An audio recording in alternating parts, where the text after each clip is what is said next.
Hi అండి. ఈ ప్రజా దర్బార్కి ఏ సంస్థతో వచ్చారు మీరు? మేము సిఆర్డి పెన్షన్ గురించి వచ్చామండి. సార్ చేస్తానని చెప్పారు. అది నువ్వు ఇల్లు స్థలం గురించి వచ్చాము.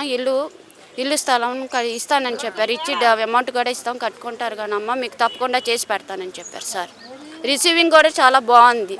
దగ్గరుండి మరీ రిసీవ్ చేసుకుంటున్నారు సార్. లోకేష్ గారిని డైరెక్ట్గా కలిసాం. అండ్ రిసీవింగ్ కూడా బాగుంది. బాబు గారి పరిపాలన 5 సంవత్సరాలు ఎలా ఉంటుందంటారు? చాలా బాగుంటుంది సార్, బాగుంటుందండి.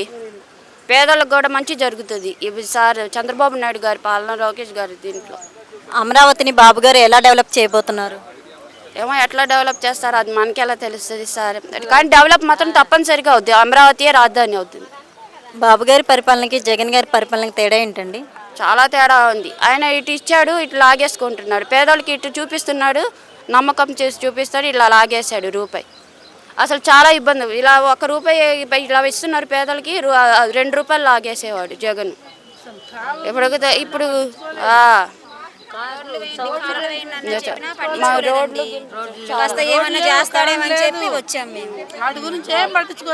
నారా లోకేష్ గారి గురించి మీ అభిప్రాయం? సార్ చాలా బాగా చేస్తారు అనుకున్నాం. రోడ్లు కానీ కరెంటు కానీ ఏం లేవు. మా రోడ్లు అవన్నీ వేస్తానని చెప్పారు, హామీ ఇచ్చారు. కానీ టైం పడుతుందమ్మా, 1 సంవత్సరం పడుతుంది అని చెప్పారు సార్. Okay, thank you. సరే, థ్యాంక్ యూ.